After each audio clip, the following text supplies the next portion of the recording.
O dia em que fui desafiada. Pois bem, isso aconteceu quando eu tinha apenas 9 anos.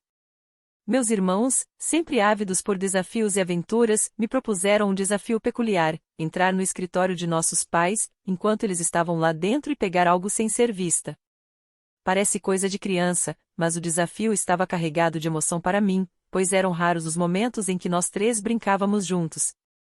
O ambiente em questão que estávamos era um espaço de entretenimento, que meu pai havia preparado para assistir a filmes em casa. Era um local acolhedor, com 2 sofás grandes, uma televisão enorme e 1 ou 2 armários para guardar bolsas e almofadas, além, claro, da prateleira repleta de filmes. Eu adorava aquele lugar, especialmente quando brincávamos de karaokê, e minha irmã adorava chamar a atenção de todos com suas roupas chamativas e até mesmo batom. Isso me surpreendia, já que na escola nenhuma outra garota usava maquiagem, todas escondiam. Até mesmo, pois se fossem pegas estariam de castigo após alguma aula. Naquele dia em particular, meus pais estavam ocupados conversando com um homem alto de cabelos escuros chamado Márcio. Embora tenha ouvido seu nome quando tentei entrar sorrateiramente no escritório, não dei muita importância na época. Fui cuidadosa ao me infiltrar no escritório e pegar um livro que estava próximo ao computador, mas, claro, fui pega em flagrante. Meu pai me questionou sobre o que eu estava fazendo, e tive que inventar uma desculpa dizendo que precisava do livro para um trabalho escolar. Por sorte, ele me deixou sair sem muitas perguntas, presumindo que fosse algo relacionado à escola. Entretanto, percebi que minha mãe ficou pálida com minha presença ali, embora não tenha dito nada.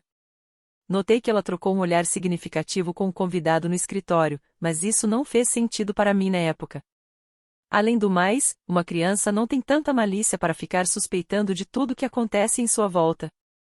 Com o livro em mãos, voltei para meus irmãos, que, desconfiados, não acreditaram que eu realmente havia pego o livro em segredo, mas aceitaram que eu havia vencido o desafio.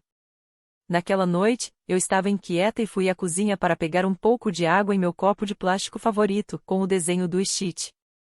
Eu me sentia tranquila, sentada à mesa da cozinha, quando ouvi minha mãe se aproximando e conversando ao telefone com alguém de maneira nervosa. As únicas frases que consegui identificar foram: "Fique longe dela, a menos que a queira, claro." Aquilo me deixou perplexa. O que minha mãe estava dizendo? Ficar longe de quem ou de quê? E por que ela entregaria algo a essa pessoa se quisesse que se mantivesse afastada? O medo me dominou, e me escondi no armário onde guardávamos os materiais de limpeza. Eu continuava ouvindo a conversa, mas meu sono estava começando a vencer e não conseguia mais prestar atenção em nada do que ela falava. Após alguns minutos, minha mãe saiu da cozinha, e eu pude finalmente voltar para o meu quarto. Fiz questão de anotar no meu caderninho as palavras exatas que minha mãe havia dito. Depois disso, fui dormir. Na manhã seguinte, na escola, contei a Carol sobre o que havia acontecido na noite anterior, mas ela descartou minhas preocupações, sugerindo que minha mãe, sendo médica, poderia estar lidando com assuntos de trabalho complicados. Esses incidentes estranhos começaram a ser registrados no meu caderninho, onde eu anotava informações importantes e eventos suspeitos que aconteciam em minha vida e na vida da minha família. Tudo começou quando quase fui atropelada em nossa própria casa, um evento que eu nunca contei a ninguém e que se tornou a primeira entrada no meu caderninho, 15 de agosto de 2017, carro, 8.